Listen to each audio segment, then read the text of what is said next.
Price God. பிரியமானவர்களே, ஆண்டவராகிய இயேசு கிறிஸ்து அவர் நேற்றும் இன்றும் என்றும் மாறாதவர். அவர் அன்பான ஒரு ஆண்டவர், எல்லா மனிதனையும் நேசிக்கிறவர். அவரிடத்தில் வருகிற ஒரு மனிதனையும் அவர் புறம்பே தள்ளுவதில்லை. எல்லா மனிதனையும் நேசிக்கிறவர். அதே நேரத்தில் அவர் வல்லமை உள்ள தேவன். அவர் அற்புதங்களை செய்யக்கூடிய வல்லமை நிறைந்த ஆண்டவர். அவரிடத்தில் கேட்கிறவர்கள், அவரிடத்தில் வேண்டிக் கொள்ளுகிற ஒரு மனிதனுக்கு அவர் அற்புதம் செய்ய வல்லமை உள்ளவராய் இருக்கிறார். அவர் இந்த உலகத்தில் இருந்த நாட்களில் சிலுவையிலே மரிப்பதற்கு முன்பாக திரளான அற்புதங்கள் அவர் செய்திருக்கிறார். மரித்தோரை உயிரோடு எழுப்பியிருக்கிறார். சப்பானியை நடக்க வைத்திருக்கிறார். தண்ணீரை திராட்சரசமாய் மாற்றியிருக்கிறார். இந்த மாதிரி பல அற்புதங்களை வேதத்தில் அவர் செய்த அற்புதங்களை எழுதப்பட்டிருக்கிறது. ஆனால் அவரிடத்தில் ஒரு மனிதன் போய் வேண்டிக் கொள்ளும் பொழுது அந்த வேண்டுதல் நிறைவேற இருக்கிறதை பார்க்க முடிகிறது. அவரிடத்தில் எந்த மனிதன் கடந்து சென்றாலும் அந்த மனிதனுடைய வாழ்க்கையிலே அவர் அற்புதங்களை செய்திருக்கிறார். அந்த மனிதனுடைய தேவைகளை அவர் பூர்த்தி செய்திருக்கிறார். அதுதான் வேதத்தில் வாசிக்க முடிகிறது. ஒரு சம்பவத்தை வாசித்து அதை குறித்து நான் விளக்குகிறேன். மத்தேயு சுவிசேஷம் 8ஆம் அதிகாரம் அதனுடைய 1, 2, 3 வசனங்களை நான் வாசிக்கிறேன். அவர் மலையிலிருந்து இறங்கின போது திரளான ஜனங்கள் அவருக்கு பின் சென்றார்கள். அப்பொழுது குஷ்டரோகி ஒருவன் வந்து அவரை பணிந்து, ஆண்டவரே, உமக்கு சித்தமானால் என்னை சுத்தமாக உம்மால் ஆகும், என்னை சுத்தமாக்க உம்மால் ஆகும் என்றான். இயேசு தமது கையை நீட்டி அவனை தொட்டு, எனக்கு சித்தம் உண்டு, சுத்தமாகு என்றார். உடனே குஷ்டரோகம் நீங்கி அவன் சுத்தமானான். பாருங்கள் பிரியமானவர்களே,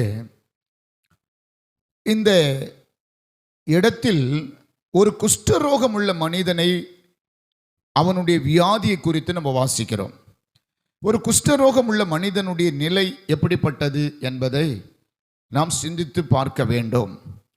குஷ்டரோக வியாதி என்பது ஒரு வெளியரங்கமான வியாதி.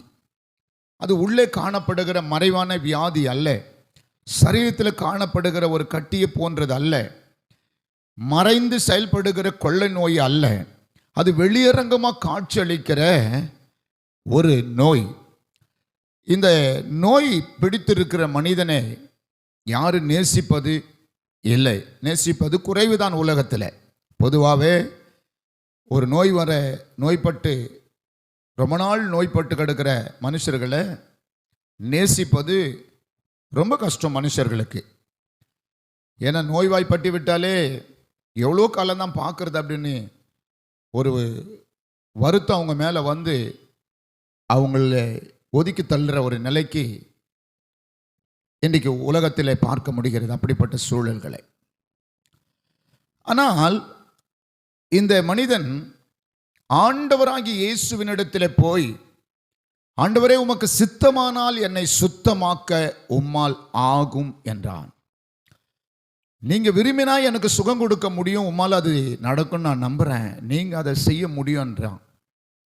இவனுடைய வேண்டுதல், அவரை பணிந்து கொண்டு அவரை வேண்டிக் கொள்ளுகிற விதத்தை பார்க்கிற போது அவரால் ஆகும் என்ற நம்பிக்கை அவனுக்கு உண்டாயிருக்கிறது. அவனுடைய வேண்டுதல்ல உம்மால் ஆகும் என்று சொல்லுகிற அந்த வார்த்தையை பார்க்கும்போது கடவுளால் எனக்கு செய்ய முடியும் என்ற நம்பிக்கை அவனுக்கு உள்ளத்தில் உறுதியாய் ஸ்ட்ராங்கா இருக்குது.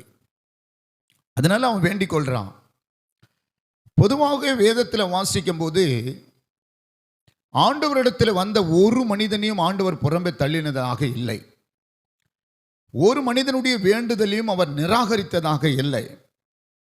அவரிடத்தில் போய் அவரை விசுவாசித்து அவரை நம்பி அவருடைய வல்லமையினால் என்னை குணமாக்க முடியும் என்று போன அத்தனை பேரையும் கர்த்தர் குணமாக்கி இருக்கிறார்.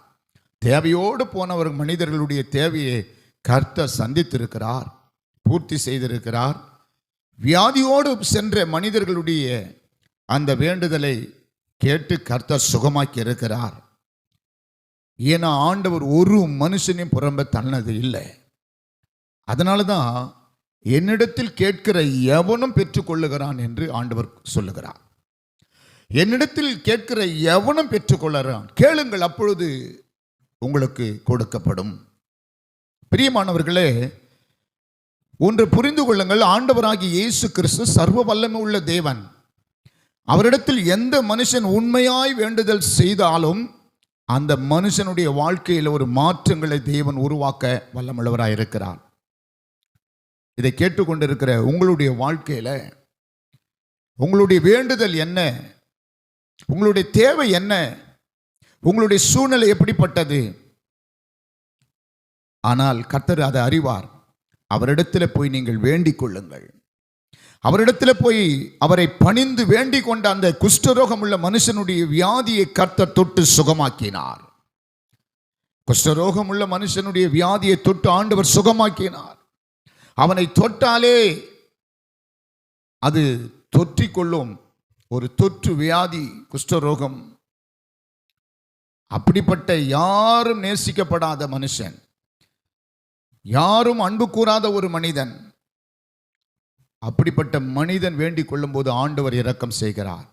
பிரியமானவர்களே, நீங்கள் எப்படிப்பட்ட நிலையில் இருந்தாலும் நீங்கள் கர்த்தரிடத்தில் வேண்டுதல் செய்யும் பொழுது கர்த்தர் உங்களுக்கு அற்புதங்களை செய்ய வல்லமுள்ளவராய் இருக்கிறார். அவர் அதிசயத்தை கர்த்தர் செய்வார். அவர் வல்லமை உள்ள தேவன் என்பதை நீங்கள் விசுவாசிக்க வேண்டும். இன்றைக்கு உங்கள் நிலை எப்படிப்பட்டது என்பதை தேவன் அறிவார். ஆனால் நீங்கள் அவரிடத்தில் வேண்டுதல் செய்யும் பொழுது உங்கள் நிலைமை மாறும், உங்கள் கஷ்டம் மாறும், உங்கள் கவலைக்கு, உங்கள் கண்ணீருக்கு ஒரு முடிவை கர்த்தர் உண்டாக்குவார். விசுவாசிக்கிறீங்களா? ஆண்டவர் அற்புதம் செய்வார். God bless you. கர்த்தர் உங்களை ஆசீர்வதிப்பார்.